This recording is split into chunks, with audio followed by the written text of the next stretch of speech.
राजस्थान के सिरोही जिले का सेलवाड़ा गांव है। यहाँ हम आज आपको ले चलेंगे। ये गांव कभी इस गांव की धरती की गहराइयों से उठने वाले हर कण हर पत्थर अपने साथ गहरे राज समेटे थे। अब ये राज इतने बड़े हो गए कि एक पूरा इलाका पूरा गांव उसकी चपेट में है।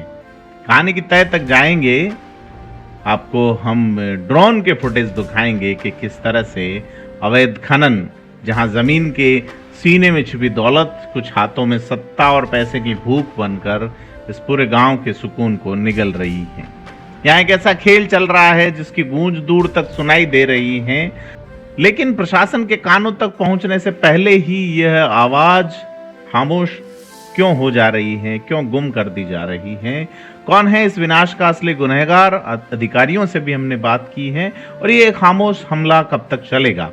तो जो विजुअल देख रहे हैं वो सिरोही जिले के रेवदर तहसील के सेलवाड़ा गांव के हैं, जो कभी मार्बल खदानों के लिए प्रसिद्ध हैं। और वहाँ पे अब जो है वो नियमों को ताक पे रख के धरती का सीना चीर करके बेशकीमती खनिज निकाले जा रहे हैं। अब गांव वालों की आंखों में डर है, उनके खेतों में धूल है और जीवन में एक अनजाना तूफान है। और शिकायतें बताती हैं कि सेलवाड़ा की खदानों में खुलेआम अवैध खनन हो रहा है। आप ड्रोन से विजुअल देख रहे हैं और धड़ल्ले से ब्लास्टिंग भी हो रही है। इस मामले की गंभीरता को समझते हुए कुछ शिकायतकर्ताओं ने जरूर कलेक्टर तक अपनी आवाज पहुंचाई और 3 प्रमुख खनन पट्टा धारकों तक आरोप लगाए हैं। लेकिन कहा भी ये जा रहा है कि लापरवाही न सिर्फ जमीन को बल्कि यहाँ के रहने वाले लोगों के जीवन को भी खतरे में डाल रही हैं। तो शिकायतें यहाँ रुकती नहीं हैं। इन खनन माफियाओं पर सिर्फ अवैध खनन का नहीं बल्कि सरकारी जमीन पर खनिज के अपशिष्ट और मलबा डालने का भी आरोप है। जरा कल्पना कीजिए, जिस जमीन पर कभी हरियाली थी, उस पर गांव के मवेशी चरते थे, आज वो बंजर और जहरीले मलबे के ढेर में बदल रही है जमीन जो जीवनदायिनी थी। ये सीधे तौर पर सरकारी संपत्ति और सरकारी सिस्टम को ही नुकसान पहुंचा रही है। तो खेल कैसे चल रहा है? ग्रामीणों ने एक ज्ञापन दिया, उसमें बताया है कि एक माइंस जिनका संचालन सीधे तौर पर Om mines and minerals, Yogesh Gupta और श्रीमती सीमा अग्रवाल नाम की जो फर्में कर रही हैं, वो अपने निर्धारित खनन क्षेत्र से बाहर जाकर काम कर रही है। सिर्फ कागजों का उल्लंघन नहीं बल्कि उस भरोसे का उल्लंघन है जो किसी भी व्यवस्था की रीढ़ होता है। अवैध ब्लास्टिंग के कारण जो कंपन पैदा हो रहे हैं वे आसपास के घरों की नींव हिला रहे हैं और सबसे ज्यादा चिंता का विषय है पर्यावरणीय संतुलन का गड़बड़ाना। ये कहानी सिर्फ सिलवाड़ा की नहीं, ये हर उस जगह की दास्तान है जहां प्रकृति और नियमों से खिलवाड़ होता है। शिकायतकर्ता ने मांग की है कि इस पूरे मामले की निष्पक्ष जांच हो और जो भी दोषी खनन पट्टा धारक हैं उन पर सख्त कार्रवाई की जाए। एक और प्रकरण आया है जिसमें चौंकाने वाला सच सामने आया है। ग्रामीणों की शिकायत के बाद जिला कलेक्टर ने तुरंत कार्रवाई करते हुए एक संयुक्त कमेटी बनाई है और ये एक उम्मीद की किरण है। लेकिन सबसे बड़ा सवाल तो अभी भी वही है कि ये शिकायतें इस इलाके में अक्सर आती हैं, इक्का दुक्का घटना नहीं है बल्कि एक पैटर्न बना हुआ है। और इस पैटर्न पर मौन किस बात का है? खनिज विभाग का। वो मूक दर्शक क्यों है? क्यों विभाग की आंखें बंद हैं?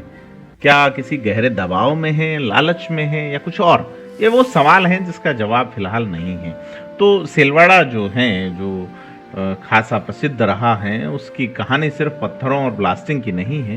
ये कहानी उस लालच की भी है जो इंसान को अंधा कर देती है। ये कहानी उन लोगों की भी है जो अपनी ज़मीन और जीवन को बचाने के लिए जूझ रहे हैं। ये कहानी उस प्रशासन की भी है जिसे अक्सर इन ज़मीनी हकीकतों से दूर दिखाया जाता है। और क्या जिला कलेक्टर की ओर से बनाई गई कमेटियां जो है वो इस चुप्पी को तोड़ पाएगी? क्या खनिज विभाग कभी अपनी नींद से जागेगा या सेलवाड़ा का ये जो इलाका है यूं ही विनाश के गर्त में धकेला जाता रहेगा? बड़ा सवाल है, लगातार ये सवाल खड़ा है। ये सवाल हवा में आज भी तैर रहे हैं और इसका जवाब सिर्फ एक गहरी जांच और निष्पक्ष कार्रवाई ही दे सकती है। लेकिन बिल्ली के गले में घंटी बांधे कौन? कार्रवाई कौन करे? नेताओं को जन्मदिन मनाने और जेबें भरने से फुर्सत नहीं है। कहा जा रहा है कि इस इलाके के नेता तो परिवार समेत लूटने खसोटने में लगे हैं, अलग चीज़ें हैं। सवाल बड़ा है और जब प्रकृति का सीना छलनी होता है तो उसका दर्द जो है वो सिर्फ एक गांव तक ही सिमट के नहीं रहता। यह इतिहास गवाह है, ये पूरे समाज को महसूस होता है। आने वाला वक्त बताएगा कि क्या सेलवाड़ा के लोग फिर से सुकून की सांस ले पाएंगे, क्या यहाँ जो है एक ये जो शिकायत है वो किसी मुकम्मल आवाज़ तक पहुँचेगी, मुकम्मल कानों तक पहुँचेगी या नहीं आवाज़ बन के, या सिर्फ एक और अधूरी दास्तान बन के ये रह जाएगी। बड़ा सवाल है, हम आप पे इस सवाल का जवाब छोड़ते हैं। आप क्या सोचते हैं? आप देख रहे हैं यह ड्रोन से लिए हुए शॉट जिसमें बताया जा रहा है कि किस तरह से सेलवाड़ा इलाके में खनन बदस्तूर जारी है और इन्हीं खनन को लेके आरोप लगाए गए हैं, ज्ञापन दिया गया है, शिकायत की गई है और मांग की गई है कि व्यवस्था सुधारो सरकार। देखते हैं जिम्मेदारों की आंखें कब खुलती हैं, कब कानों जूं रेंगती हैं और उस जूं रेंगने के बाद खुदबुदाहट होगी या नहीं।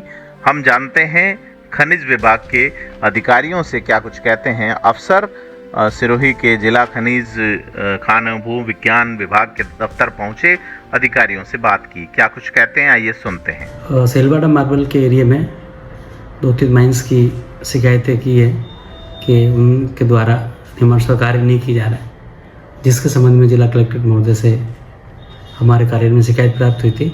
उसके संबंध में खनिज कार्य निदेशक को जांच हेतु अग्रिम कार्रवाई के लिए पाबंदित कर दिया गया है। सर 3 माइंस कौन सी है? वो mines and minerals Yogesh Gupta और सीमा अग्रवाल।